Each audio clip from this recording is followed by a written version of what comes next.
Dear students, এলিটে আবারও তোমাদের সবাইকে স্বাগত। আজকের ক্লাসে যে বিষয়টি নিয়ে তোমাদের সামনে আলোচনা করব সেটা হচ্ছে হাইড্রোকার্বন। হাইড্রোকার্বনের 1 এবং 2 দুটো ক্লাস এর আগে তোমাদের সামনে আমি আলোচনা করেছি। আজকে যে বিষয়টা তোমাদের সামনে আলোচনা করব হাইড্রোকার্বন 3। হাইড্রোকার্বন 3 তে আমরা কি কি বিষয় জানবো সেটা আমরা একবার দেখে নিই। প্রথমত হাইড্রোকার্বনে যে বিষয়টা আমরা জানবো সেটা হচ্ছে যে হাইড্রোকার্বনে অ্যালকেন কি কি রাসায়নিক রিঅ্যাকশনে অংশগ্রহণ করে। প্রথমত অ্যালকেন দুই ধরনের রাসায়নিক বিক্রিয়া দেখায়, একটা হচ্ছে প্রতিস্থাপন বিক্রিয়া, তাপ এবং অনুঘটক জনিত বিক্রিয়া। এইগুলো নিয়ে আমরা আলোচনা করব। দ্বিতীয়ত যে বিষয়টা নিয়ে আলোচনা করবো সেটা হচ্ছে প্রতিস্থাপন বিক্রিয়া, কি কি প্রতিস্থাপন বিক্রিয়া দেই। এর আগে আমরা ফ্রি রেডিক্যাল সাবস্টিটিউশন বা মুক্তমূলক প্রতিস্থাপন বিক্রিয়া বেরিয়েছি, সেটা নিয়ে আলোচনা করবো আজকে ডিটেলসে। হ্যালোজেনেশন বিক্রিয়া, হ্যালোজেনেশনের মধ্যে ক্লোরিনেশন, ব্রোমিনেশন, আয়োডিনেশন আলোচনা করব। সেগুলো তোমরা দেখবে কিভাবে ক্লোরিন দিলে কি হয়, ব্রোমিন দিলে কি হয়, আয়োডিন দিলে কি হয় অ্যালকেনের সাথে, সেই বিষয়গুলো নিয়ে আলোচনা করব। পরে যেটা রয়েছে ক্লোরিনেশন হলো আয়োডিনেশন। অ্যালকেনকে সরাসরি আয়োডিনেশন করা যায় না কেন? HiO4 দিয়ে অ্যালকেনের সাথে বা মিথেন বা ইথেন এগুলোর সাথে HiO4 সরাসরি রিঅ্যাকশন করে না। HiO3 বা অন্য আয়োডিনেশন করা যায় অন্য কোনো কম্পাউন্ডকে রিঅ্যাকশন করাতে হয়, তীব্র জারক দ্রব্য দ্বারা রিঅ্যাকশন করানো যায় না। কেন করানো যায় না সে বিষয়টা নিয়ে আমরা আলোচনা করব। তারপরে আমরা দেখছি তাপ এবং অনুঘটক জনিত বিক্রিয়া। প্রথমে কি জানবো? জারণ। অ্যালকেনের অক্সিডেশন করলে কি হয়? অ্যালকেনকে যদি স্বাভাবিক অক্সিডেশন করি, তারপর অনুঘটক জনিত যদি অক্সিডেশন করি, জারণ করি, তাহলে কি হবে সেই বিষয়গুলো নিয়ে আমরা আজকের ক্লাসে আলোচনা করব। পরবর্তীতে ইনকমপ্লিট কম্বাস্টেন বা অসম্পূর্ণ দহন যদি আমরা করি, তাহলে অ্যালকেনের অসম্পূর্ণ দহন করলে আমরা কি পাবো সেই বিষয়টা নিয়ে আলোচনা করব। নেক্সট হচ্ছে অনুঘটক জনিত জারণ, এটা তো বললাম। পরে হচ্ছে তাপ বিয়োজন বা পাইরোলাইসিস করলে কি হবে সেটা জানবো। তার পরবর্তীতে অ্যারোমেটাইজেশন করলে কি, অ্যালকেনের যদি অ্যারোমেটাইজেশন করি তাহলে কি হবে সেটা নিয়ে আমরা জানবো। পরে আমরা দেখছি আইসোমারাইজেশন রিঅ্যাকশন। আইসোমারাইজেশন রিঅ্যাকশন সম্পর্কে আমরা জানবো যে অ্যালকেন যদি আইসোমারাইজ করা হয় তাহলে কি হয়, কি পদার্থ উৎপন্ন হয় সেটা নিয়ে আমরা জানবো। ঠিক আছে, তাহলে এই হচ্ছে আজকের ক্লাসের মূল টপিকস।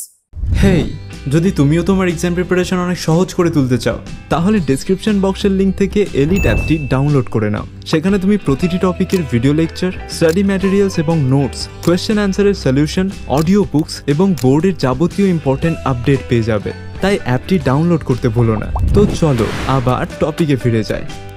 তো প্রথমেই যেটা হচ্ছে যে অ্যালকেনের রাসায়নিক ধর্ম, কেমিক্যাল প্রপার্টিজ অফ অ্যালকেন, এই বিষয়টা নিয়ে আমরা আলোচনা করব। তাহলে আমরা দেখতে পাচ্ছি যে অ্যালকেন দুই ধরনের রাসায়নিক বিক্রিয়ায় অংশগ্রহণ করে।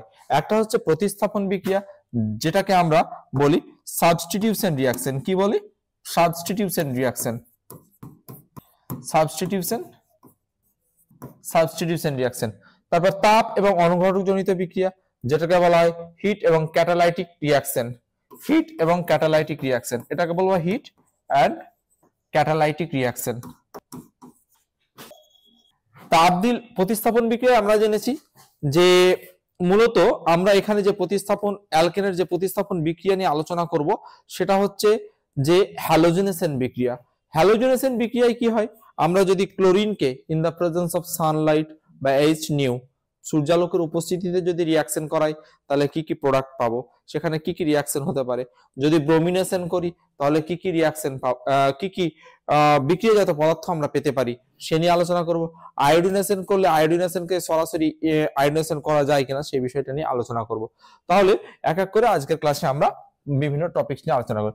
প্রতিস্থাপন বিক্রিয়া, মিথেনের প্রতিস্থাপন বিক্রিয়া করলে আমি প্রথমত এটা এখানে একটু আলোচনা করে নিই।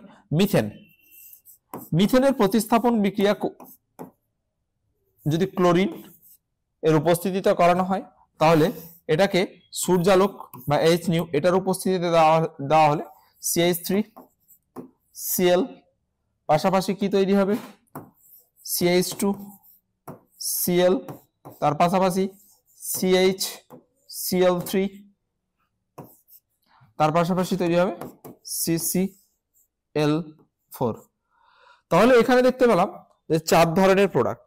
আলটিমেট ফেড যেটা হয়, শেষ পরিণতি যেটা হয়, সেটা কার্বন টেট্রাক্লোরাইডে গিয়ে স্টে করে, দাঁড়িয়ে যায়, কার্বন টেট্রাক্লোরাইডে গিয়ে কি স্থির হয়। তাহলে এই রিয়াকশনটা আমরা প্রতিস্থাপন বিক্রিয়ায় যেটা হ্যালোজেনেশন করব, হ্যালোজেনেশন বিক্রিয়া কিন্তু ফ্রি রেডিক্যাল সাবস্টিটিউশন। কি হয়? Free radical substitution. তাহলে ফ্রি রেডিক্যাল সাবস্টিটিউশন, এটাকে বাংলায় আমরা বলবো মুক্তমূলক প্রতিস্থাপন বিক্রিয়া। মুক্তমূলক প্রতিস্থাপন বিক্রিয়া। তাহলে মুক্তমূলক প্রতিস্থাপন বিক্রিয়ার মাধ্যমে আমরা যেটা আজকের প্রতিস্থাপন বিক্রিয়া মূলত যে হ্যালোজেনেশন বিক্রিয়া সম্পর্কে আলোচনা করবো, সেটা মুক্তমূলক প্রতিস্থাপন বিক্রিয়ার মাধ্যমে সম্পন্ন হয়। তাহলে এরকম একটা এক্সাম্পল দেখলাম। আবার আমাদের আরেকটা জিনিস খুব ভালোভাবে মনে রাখা উচিত, যে আমরা যখন মিথেনের হ্যালোজেনেশন করি, ক্লোরিনেশন অথবা আয়োডিন ফ্লুরিনেশন, ব্রোমিনেশন, তাহলে সেক্ষেত্রে কিন্তু যে প্রোডাক্টটা উৎপন্ন হবে, সেক্ষেত্রে কিছু স্বল্প পরিমাণে মিথেন উৎপন্ন হয়। এটা তোমাদের বিশেষভাবে মনে রাখা উচিত। এবং প্রশ্ন দিতে পারে যে মিথেনের ক্লোরিনেশনে কি ইথেন উৎপন্ন হয়? হ্যাঁ, অবশ্যই সামান্য পরিমাণে ইথেন উৎপন্ন হতে পারে। সেটা কিভাবে হয় সেই আজকের রিয়াকশন আমি অবশ্যই আলোচনা করব। তাহলে নেক্সট যেটা হচ্ছে যে হ্যালোজেনেশন বিক্রিয়া যেটা হচ্ছে, আমি এখানে মেকানিজমটা আলোচনা করে দিচ্ছি, যেটা হচ্ছে যে হ্যালোজেনেশন বিক্রিয়ায় ফ্রি রেডিক্যাল মুক্তমূলক প্রতিস্থাপন বিক্রিয়ার মাধ্যমে সংগঠিত হয়। তাহলে মুক্তমূলক প্রতিস্থাপন বিক্রিয়া আমরা দেখতে পেলাম যে এখানে আমরা ধরে নিচ্ছি যে মিথেনের সাথে ক্লোরিনের বিক্রিয়া হচ্ছে, ফরমেশন হচ্ছে কার্বন টেট্রাক্লোরাইড। ঠিক আছে, কার্বন টেট্রাক্লোরাইড হচ্ছে। এখন প্রশ্ন হচ্ছে, যেখানে আমি এইচ নিউ বা সানলাইটের উপস্থিতিতে ঘটাচ্ছি, তাহলে এটা হচ্ছে পুরো রিয়াকশনটা, এটা হচ্ছে আমার পুরো রিয়াকশনটা। ঠিক আছে, এবার বিক্রিয়ার ক্রিয়া কৌশলটা কি হবে?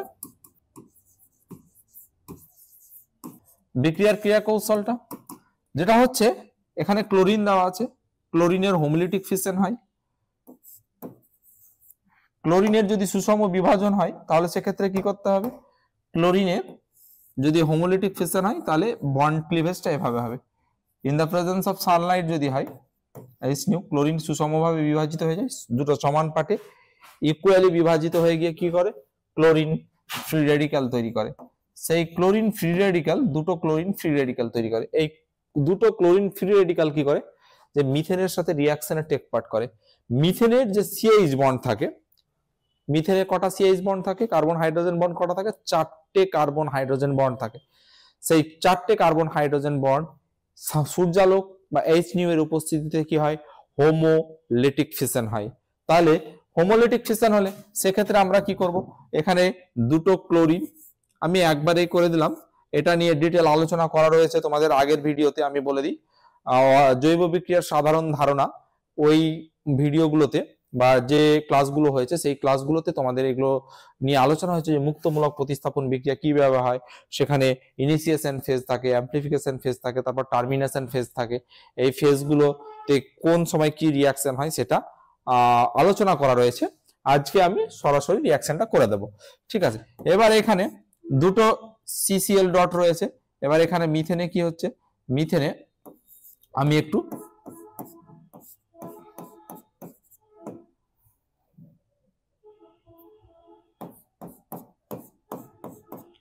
এভাবে লিখলাম। এবার এটার যদি হোমোলিটিক ফিশন করি, তাহলে কি হবে?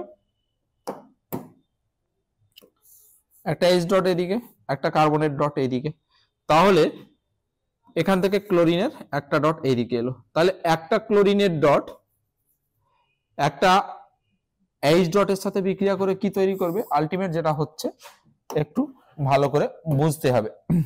তাহলে এখানে তৈরি হলো একটা সিএল ডট, একটা এইচ ডট, আর একটা সিএল ডট পড়ে রয়েছে। এখানে দুটো সিএল ডট রয়েছে ফ্রি রেডিক্যাল, তাহলে এখানে আমার তৈরি হচ্ছে CH3Cl। এই CH3Cl, আর আমরা এখানে কি দেখতে পেলাম?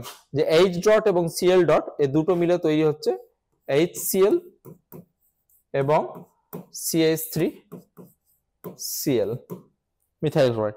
এই CH3Cl টা আবার রিঅ্যাক্ট করলো, তাহলে একই রকম ভাবে এখানে আরেকটা হাইড্রোজেন রয়েছে, আরেক অণু কি হবে 2Cl ডটের সাথে রিঅ্যাকশন করবে, তাহলে 2Cl ডটের সাথে যদি রিঅ্যাকশন করে তাহলে আবার কি হবে, আবার একটা HCl বেরোবে। আশা করি তোমরা বুঝতে পারছো। আমি সেম প্যাটার্নে রিঅ্যাকশনটা হবে। তাহলে এখানে একটা Cl ডট, এখান থেকে আবার কি হবে, আচ্ছা আরেকটু আমি দেখিয়ে দিই তাহলে সুবিধা হবে। এটা CH2 লিখলাম আর এখানে H লিখলাম, তাহলে এটার যদি হোমোলিটিক ফিশন হয় তাহলে কি হবে, এটার হোমোলিটিক ফিশন হলে এটা এইদিকে যাবে, এটা ডটটা এদিকে এলো, তাহলে আলটিমেট কি হলো, একই রকম ভাবে এখানে H ডট Cl ডট, পাশাপাশি এখানে তৈরি হচ্ছে CH2Cl2, যেহেতু এখানে একটা ক্লোরিন ডট আবারও পড়ে থাকছে, তাহলে এই ক্লোরিন ডটটা আবার কি হবে CH2Cl এর সাথে তৈরি হয়ে যাবে, তাহলে এখানে তৈরি হবে CH2Cl2, this is called methylene dichloride. ঠিক আছে, এবার এখান থেকে কি প্রডিউস হলো, HCl প্রডিউস হলো এবং CH2Cl2, এটা এগেন 2 মলিকুল 2Cl ডট ক্লোরিনের সাথে রিঅ্যাকশন করলে এখানে কি তৈরি হবে CHCl3 HCl, তারপর এটা আরেকটা হাইড্রোজেন রয়েছে, এখানে এগেন 2Cl ডট যদি রিঅ্যাকশন করায় তাহলে একটা Cl আবার যুক্ত হয়ে এখানে তৈরি করছে কার্বন টেট্রাক্লোরাইড প্লাস HCl। তাহলে আমরা যখন মিথেনের ক্লোরিনেশন বিক্রিয়ায় অংশগ্রহণ করাচ্ছি তখন আমরা দেখতে পেলাম যে মিথেনের ক্লোরিনেশন করলে কার্বন টেট্রাক্লোরাইড কিভাবে ফরমেশন হয়। সেই জায়গায় আমরা দেখতে পেলাম যে প্রত্যেকটার ক্ষেত্রে দুটো ক্লোরিন মুক্তমূলক কিভাবে একটা করে হাইড্রোজেন সাবস্টিটিউট হয়ে মিথেন থেকে একটা করে ক্লোরিন যুক্ত করে কার্বন টেট্রাক্লোরাইড তৈরি করছে, এটা আমরা জানলাম। এরপরে যেটা হচ্ছে আরেকটা প্রশ্ন অনেক সময় দিতে পারে এমসিকিউ হামেশাই, একটু স্টাডি করে রাখা ভালো, যে HCl যে ফরমেশন হচ্ছে আমরা এখানে দেখতে পাচ্ছি, এখানে এক অণু, এখানে এক অণু, এইখানে এক অণু রয়েছে আর এইখানে এক অণু, তাহলে টোটাল 4 অণু HCl এর ফরমেশন হয়েছে। তাহলে কত মোল, 4 মোলস HCl এর ফরমেশন হয়েছে। তাহলে রিঅ্যাকশনটা মনে না রেখে কি করে তো মনে রাখতে পারবে যে এখানে 4টে হাইড্রোজেন রয়েছে, তাহলে 4টে হাইড্রোজেনে কি হয় হ্যালোজেনেশন বিক্রিয়ায় প্রতিস্থাপিত হয়ে 4 মোল HCl প্রডিউস করতে পারে। যদি ব্রোমিন থাকে তাহলে কি হবে, ব্রোমিন থাকলে HBr প্রডিউস করবে, ব্রোমিন থাকলে কি হবে 4HBr প্রডিউস করবে, তাহলে এখানে 4HCl 4 মোল HCl, এখানে 4 অণু HBr প্রডিউস করবে। এগুলো একটু মাথায় রাখতে হবে।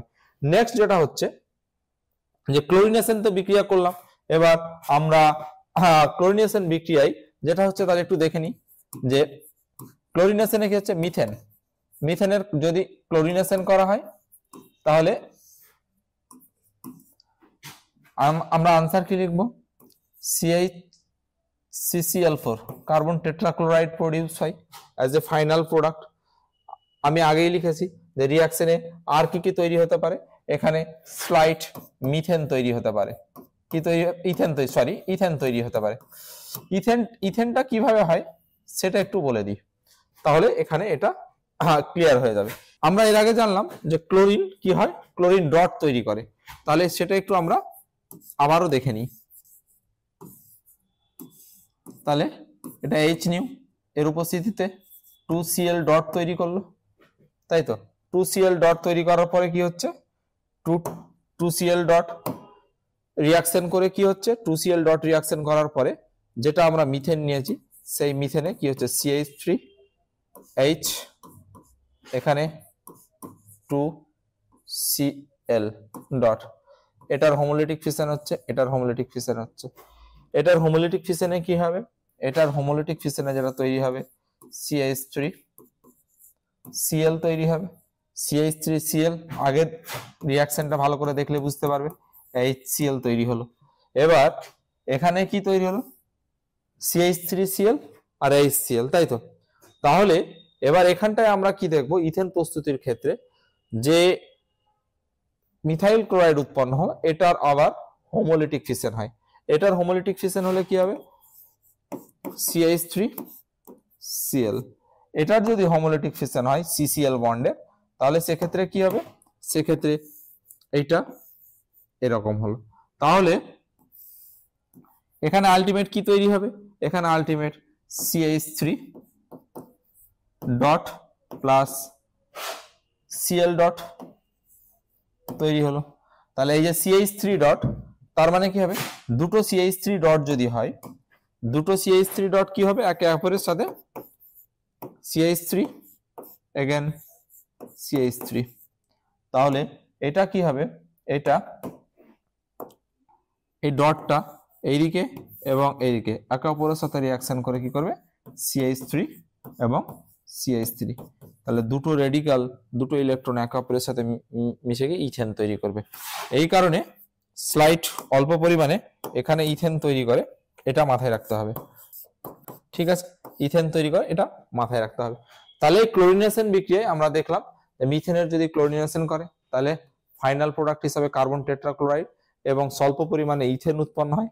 তাহলে আমরা মূলত লিখব যে কার্বন টেট্রাক্লোরাইড। ইথেনটা কেন প্রডিউস হয় সেটা আমি সংক্ষেপে দেখালাম, যে এইভাবে পুরো রিয়াকশনটা হয়। এটার আগেই বলেছি যে এই রিয়াকশনের 3টে ফেজ আছে, একটা ইনিশিয়েশন ফেজ বা সূচনা পর্যায়, তারপরে রয়েছে অ্যাম্প্লিফিকেশন ফেজ বা বিস্তার পর্যায়, তারপরে রয়েছে টার্মিনেশন ফেজ বা সমাপ্তি পর্যায়। তাহলে এই ছিল ক্লোরিনেশন বিক্রিয়া। এরপরে আমরা আলোচনা করব ব্রোমিনেশন রিয়াকশন। ঠিক আছে, তাহলে ব্রোমিনেশন বিক্রিয়ায় যেটা হচ্ছে যে আমরা যদি মিথাইল ব্রোমাইড মিথেনের সাথে ব্রোমিনেশন করালাম, এক্ষেত্রে সামান্য কিছু বেশি হিট দিতে হয়। সেই হিটের পরিমাণটা হচ্ছে 250 থেকে 450। তাহলে এখানে আমরা তৈরি করতে পারবো মিথাইল ব্রোমাইড। তারপরে যেটা হচ্ছে আমরা যদি ইথেন নিই অ্যালকেন হিসাবে, তাহলে এটার যদি ব্রোমিনেশন করি তাহলে কি দেখতে পাবো, এটার ব্রোমিনেশন করলে সেম টেম্পারেচারে যদি আমরা করি 250 থেকে 450 ডিগ্রি সেন্টিগ্রেড টেম্পারেচারে, সেক্ষেত্রে আমরা CH3 CH2 Br ethyl bromide তৈরি হবে। এই ছিল রিয়াকশনস। তাহলে আমরা ব্রোমিনেশনে দেখতে পেলাম যে মিথেনের সাথে যদি ব্রোমিনেশন করে তাহলে মিথাইল ব্রোমাইড, এবং ইথেনের সাথে যদি ব্রোমিনেশন করে তাহলে ইথাইল ব্রোমাইড এবং HBr as a side product এটা তৈরি হবে। ঠিক আছে, এখানে HBr সাইড প্রোডাক্ট হিসেবে তৈরি হবে। আরেকটা কথা তোমাদের মনে রাখা প্রয়োজন, যেটা হচ্ছে যে হ্যালোজেনেশন বিক্রিয়ায় হ্যালোজেনের সক্রিয়তার ক্রমটা কি হবে, এটা তোমরা মনে রেখো। হ্যালোজেনেশন বিক্রিয়ায়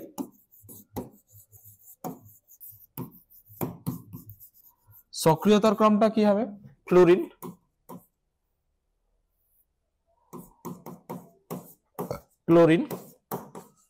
ব্রোমিন, আয়োডিন। এখানে যে মেকানিজম ফলো করে রিয়াকশনটা হয় সেই রিয়াকশনের ক্ষেত্রে এটা মাথায় রাখতে হবে যে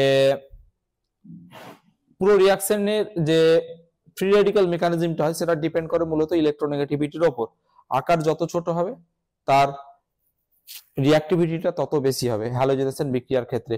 এটা এইটুকুই শুধু মনে রাখতে হবে, আকার বড় হলে তার রিঅ্যাক্টিভিটি বা সক্রিয়তাটা স্পেশালি হ্যালোজেনেশন বিক্রিয়ার ক্ষেত্রে কম হয়, কারণ এটা সাইজ ডিপেন্ডেন্ট রিঅ্যাকশন হয়, ওই কারণে এটা অর্ডার এই রকম হয়।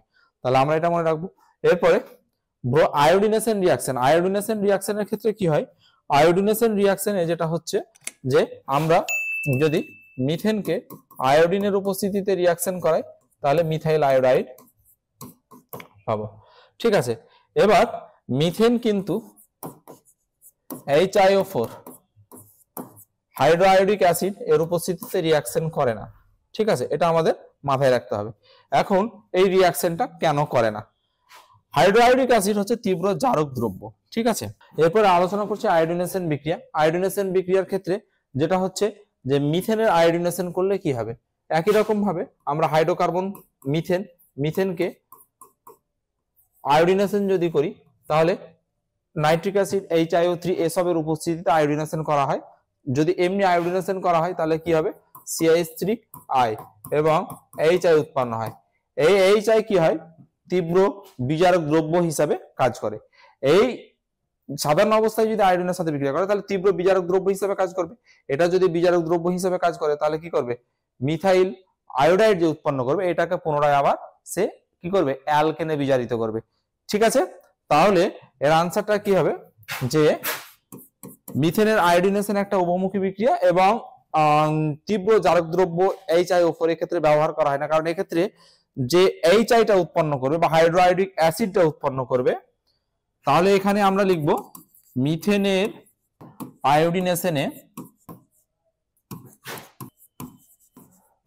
আয়োডিনেশনে বিক্রিয়ায় HiO4 ব্যবহার করা হয় না, কারণ উৎপন্ন হাইড্রোআয়োডিক হাইড্রোআয়োডিক অ্যাসিড তীব্র বিজারক দ্রব্য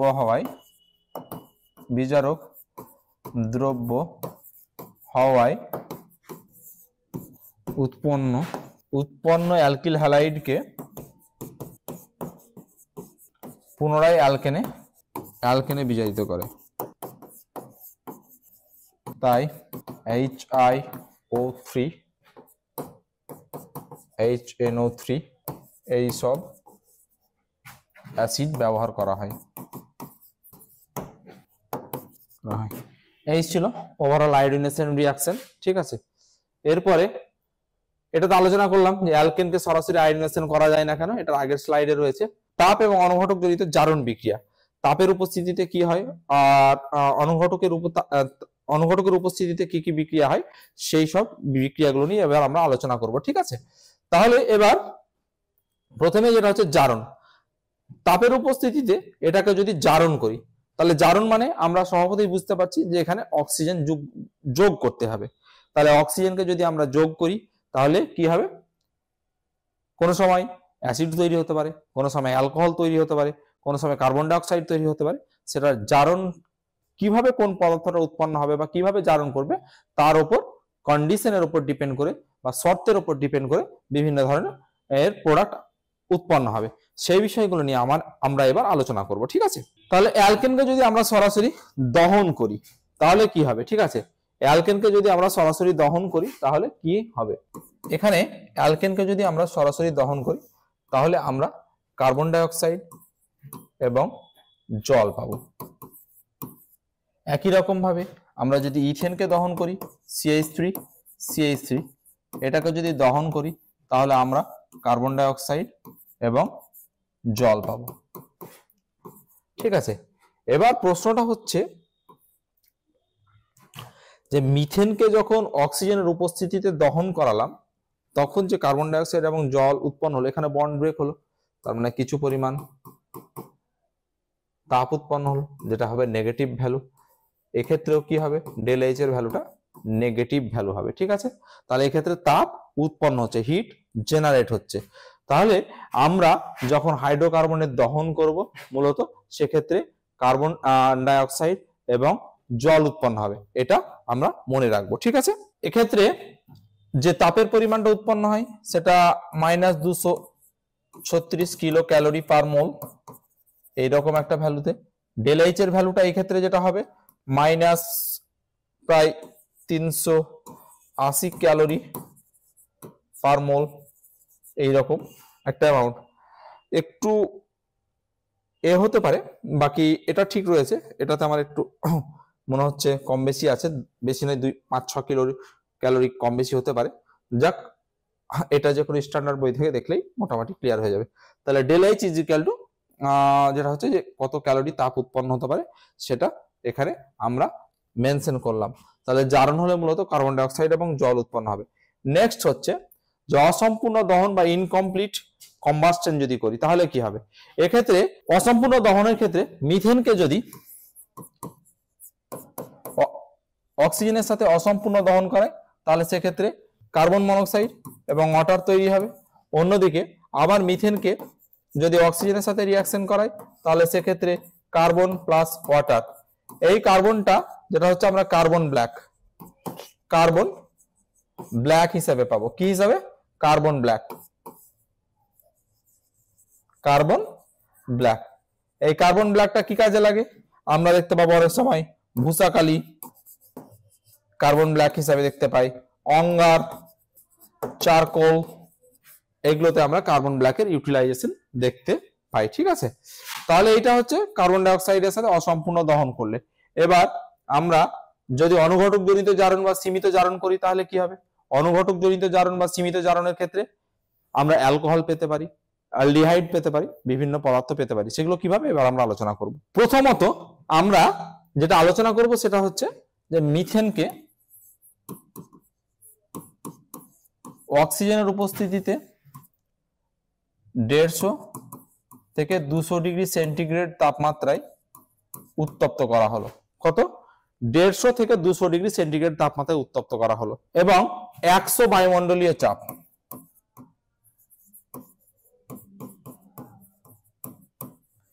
100 বায়ুমণ্ডলীয় চাপ, অ্যাটমসফিয়ার প্রেসার, বায়ুমণ্ডলীয় চাপ, সেক্ষেত্রে যদি আমরা দেই তাহলে আমরা কি পাবো? মিথানল পাবো।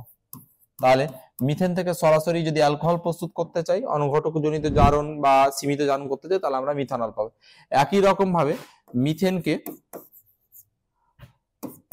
অক্সিজেনের উপস্থিতিতে যদি মলিবডিনাম অক্সাইড MO2O2 O3, আচ্ছা মলিবডিনাম অক্সাইড এটা হচ্ছে MO2O3, মলিবডিনাম অক্সাইডের উপস্থিতিতে যদি 400 থেকে 450 ডিগ্রি সেন্টিগ্রেড তাপমাত্রায় যদি আমরা এটা উত্তপ্ত করি তাহলে সেক্ষেত্রে কি পাবো? ফর্মালডিহাইড, HCHO, ফর্মালডিহাইড পাবো। আবার একই রকম ভাবে মিথেনকে সিলভার অক্সাইড অনুঘটকের উপস্থিতিতে যদি চালনা করি, Ag2O, সিলভার অক্সাইড অনুঘটকের উপস্থিতিতে দিয়ে যদি হিট করি তাহলে কি পাবো? তাহলে আমরা ফর্মিক অ্যাসিড পাবো। তাহলে এটাকে আরেকটু যদি আমরা লিখি RCH3, এটাকে অক্সিজেনের উপস্থিতিতে যদি চালনা করি সিলভার অক্সাইড অনুঘটকের উপস্থিতিতে তাহলে RCOOH, এইসব রিয়াকশন গুলো আমরা পাবো। এগুলো সিম্পল রিয়াকশন, যে অনুঘটকের জারণগুলোতে কোনটাতে কি অনুঘটক ব্যবহার করা হয় সেটা একটু মনে রাখলেই এই রিয়াকশন গুলো করা যাবে। প্রত্যেকটা রিয়াকশনে তো আর মেকানিজমের দরকার হয় না, প্রত্যেকটারই একটা আলাদা পাথে আছে। এগুলো যেহেতু ক্যাটালাইটিক রিয়াকশন, এই ক্যাটালাইটিক রিয়াকশন সরাসরি কি কি ক্যাটালিস্ট প্রয়োজন হয়, কি কি অনুঘটক প্রয়োজন হয়, টেম্পারেচার কত হয়, এভাবে মনে রাখলে মোটামুটি এই রিয়াকশন গুলো সব করা যাবে। ঠিক আছে, তাপীয় বিয়োজন, পাইরোলাইসিস রিয়াকশন অফ হাইড্রোকার্বন বা অ্যালকেন, অ্যালকেনের তাপীয় বিয়োজন করলে কি হবে এবার আমরা সেটা জানবো। ঠিক আছে, তাহলে পাইরোলাইসিসে প্রোপেন এর যদি তাপীয় বিয়োজন করি, প্রোপেন একটা অ্যালকেন, CH3 CH2 CH2, এটা একটা propane, sorry CH3 CH2 CH3, এই প্রোপেনটাকে যদি আমরা 500 থেকে 600 ডিগ্রি সেন্টিগ্রেড তাপমাত্রায় উত্তপ্ত করি তাহলে কি পাবো? একটা প্রোপিন পাবো, CH3 CH double bond CH2, আর সাইড প্রোডাক্ট হিসাবে, সাইড প্রোডাক্ট না, এখানে আরেকটা প্রোডাক্ট হিসাবে ইথিলিনই পাবো। ঠিক আছে, এটা যাতে আমাদের মাথায় থাকে। তাহলে তাপীয় বিয়োজনে যেটা হয় যে বিভিন্ন প্রকার অ্যালকেনে, তার মধ্যে এটা একটা অ্যালকেন যেটা হচ্ছে প্রোপেনকে যদি আমরা তাপীয় বিয়োজন করি তাহলে তাপীয় বিয়োজন করলে আমরা যেটা হচ্ছে অ্যালকিন এবং অ্যালকিন পাবো। অ্যালকেনের তাপীয় বিয়োজন করলে সেটা হচ্ছে, তার মানে এখানে আমরা কি দেখতে পারলাম যে হাইড্রোজেনের অপসারণ হচ্ছে। কি হচ্ছে? হাইড্রোজেনের অপসারণ হচ্ছে। তাহলে এই জায়গায় আমরা এটা খুব বেশি ইম্পর্টেন্ট রিয়াকশন না হলেও আমরা এটা মনে রাখবো যে অ্যালকেনের তাপীয় বিয়োজন হলে, প্রোপেনের যদি তাপীয় বিয়োজন হয় তাহলে সেক্ষেত্রে আমরা কি কি প্রোডাক্ট পেতে পারি সেই বিষয়টা আমরা জানবো। ঠিক আছে, তাহলে এইটা হলো একটা বিষয়। আরেকটা যেটা হচ্ছে যে অ্যারোমেটাইজেশন রিয়াকশন। অ্যারোমেটাইজেশন রিয়াকশন মানে অ্যালকেনকে অ্যারোমেটিক কম্পাউন্ডে পরিণত করতে হবে। তাহলে একটা অ্যারোমেটিক কম্পাউন্ড যদি অ্যারোমেটিক হয় তাহলে কম্পাউন্ডটা, প্রথম কথা হচ্ছে যে অ্যারোমেটিক হওয়ার শর্ত হচ্ছে, কতগুলো শর্ত রয়েছে।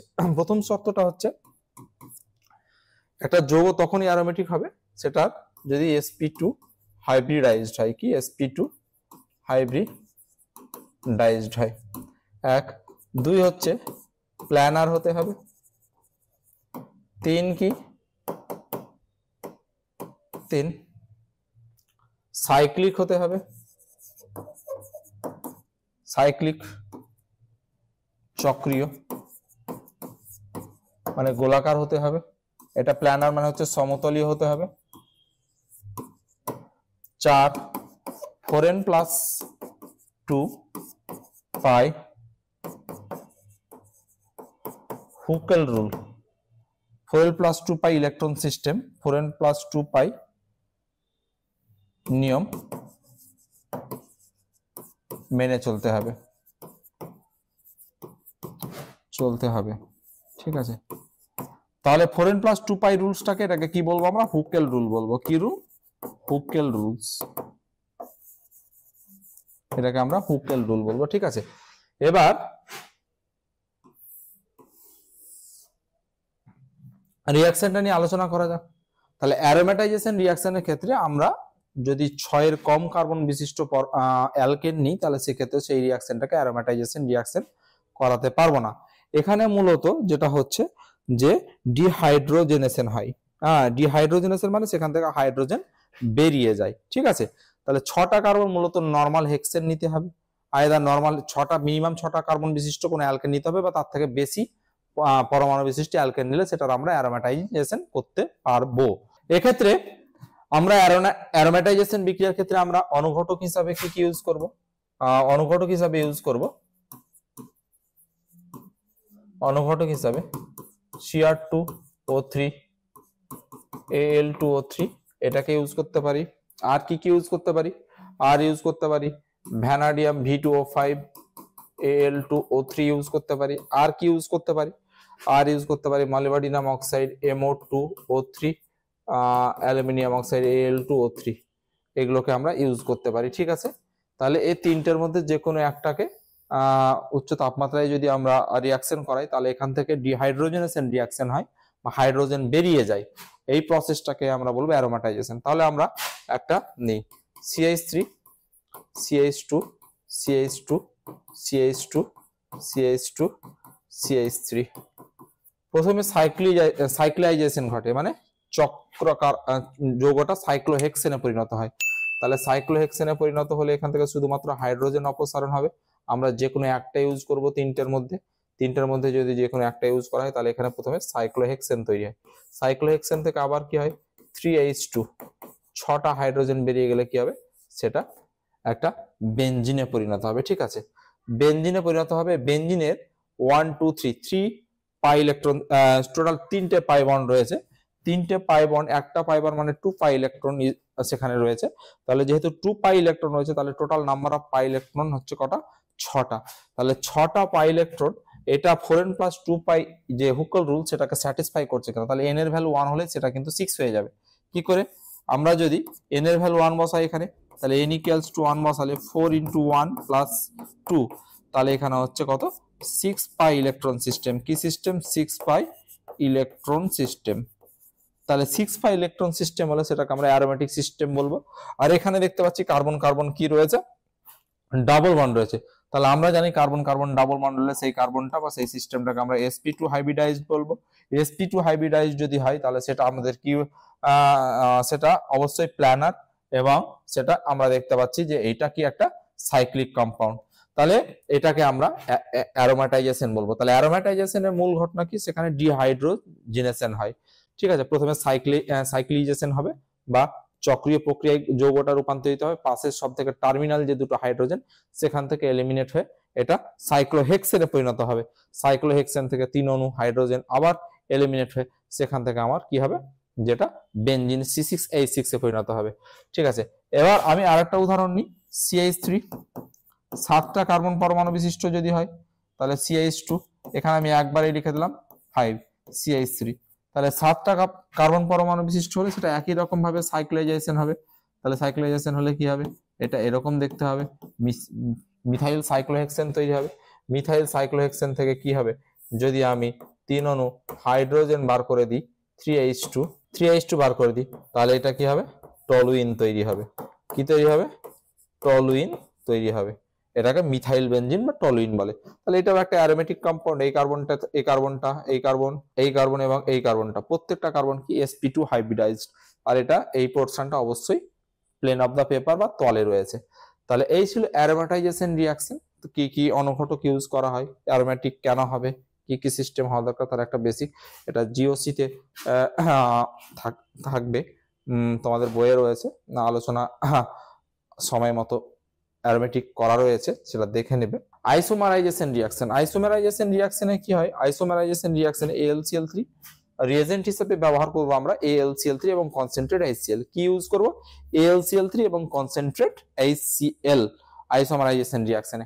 তাহলে কি আমরা আইসোমারাইজেশন রিঅ্যাকশনটা কিভাবে, আইসোমারাইজেশনের বাংলা হচ্ছে সমবয়বীকরণ। কি সমবয়বীকরণ, সমবয়বীকরণ। কি ইউজ করব concentrate HCl plus AlCl3 isomerization reaction. তাহলে এক্ষেত্রে আমরা যদি CH3 CH2 CH2 CH3 এটাকে যদি কনসেন্ট্রেট HCl এবং AlCl3 এটা দিয়ে ইউটিলাইজ করি, তাহলে এটা আইসোমারাইজেশন করলে কি হবে, CH3। এখান থেকে কি করব, মাথায় রাখতে হবে যে এই CH2টা আর এখান থেকে একটা হাইড্রোজেন, বা এই CH2টা এবং এখান থেকে একটা হাইড্রোজেন, যে কোনো একটা কার্বনের সাথে যদি আমরা জুড়ে দিই তাহলে এটা CH3 তে হয়ে যাবে। কিরকম বিষয়টা আমি এখানে লিখছি CH3, তাহলে এখান থেকে একটা হাইড্রোজেন এই কার্বনে জুড়লাম, তাহলে এই পোর্শনটা কি পরিণত হলো, CH3 তে পরিণত হলো। তাহলে CH3 পরিণত হলে এটা তো আমি আর এখানে লিখতে পারবো না, তাহলে এটা আমি এখান থেকে যেহেতু একটা হাইড্রোজেন নিয়েছি তাহলে এটাকে CH লিখলাম, এরপরে Hটা এখানে জুড়ে গেল, তার মানে এটা কি CH3 হয়ে গেল, এটা এর মাথায় লিখতে হবে, আর পাশে এটা CH3, তাহলে এটা কি হচ্ছে, দিস ইজ আইসোবিউটেন। তাহলে আমরা এখানে অ্যাজ এ প্রোডাক্ট পাবো কি, আইসোবিউটেন, এখানে অ্যাজ এ প্রোডাক্ট পাবো আইসোবিউটেন। এরকম আরো অনেক ধরনের এক্সাম্পল রয়েছে যেগুলো আমরা লিখতে পারি, যেমন CH3 CH2 CH2 CH2 CH3।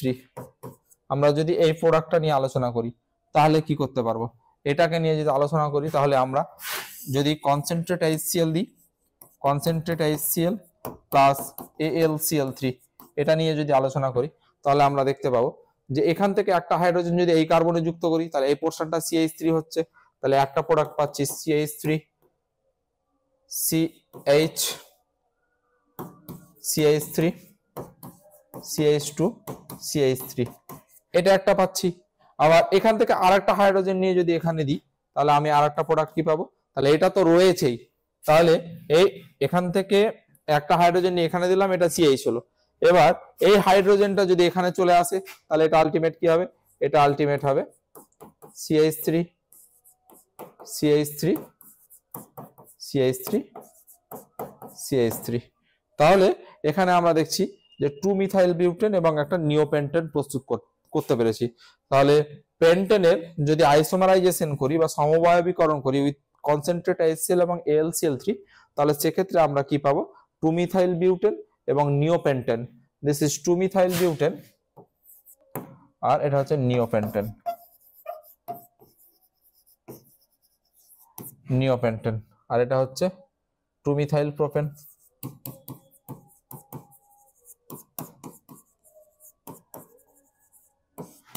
Propane, ঠিক আছে। তাহলে এই ছিল আজকের ক্লাস তোমাদের। তোমরা এখানে যা যা করানো হলো সেই ক্লাসগুলো দেখবে এবং বইয়ের যে কোয়েশ্চেন গুলো রয়েছে বিভিন্ন ধরনের কোয়েশ্চেন, সেই কোয়েশ্চেন গুলো তোমরা প্র্যাকটিস করবে, আশা করি তোমরা বুঝতে পারবে এবং প্রতিটা রিঅ্যাকশন খুব ভালোভাবে করার চেষ্টা করবে যাতে পরীক্ষায় তোমরা সঠিকভাবে উত্তর লিখে আসতে পারো। আগের ভিডিওতেও বলেছি তোমাদের মধ্যে যদি কোনো ডাউট থাকে কোনো রিঅ্যাকশন সম্পর্কে, সেই রিঅ্যাকশন সম্পর্কে সেই ডাউটগুলো লিখতে হবে। এর থেকে আরো বিভিন্ন ধরনের রিঅ্যাকশন গুলো আমরা প্র্যাকটিস করব, যেগুলো কোয়েশ্চেন ফর্মে দেওয়া থাকবে সেই রিঅ্যাকশন গুলো আমরা বেশি বেশি করে প্র্যাকটিস করব। তাহলে আজকের মতো ক্লাস এই পর্যন্তই, আগামী ক্লাসে তোমাদের সাথে আবার দেখা হবে এই জানিয়ে আজকে আমি বিদায় নিচ্ছি। সবাই তোমরা ভালো থেকো, আগামী ক্লাসের তোমাদের জন্য আবারও ভালো কিছু নিয়ে আসবো এই জানিয়ে আজকে তোমাদের সামনে থেকে বিদায় নিচ্ছি। এই ধরনের এডুকেশনাল ভিডিও আরও দেখতে চ্যানেলটিকে সাবস্ক্রাইব করে এলিট পরিবারের মেম্বার হয়ে যাও। Thank you so much and always remember knowledge worth sharing.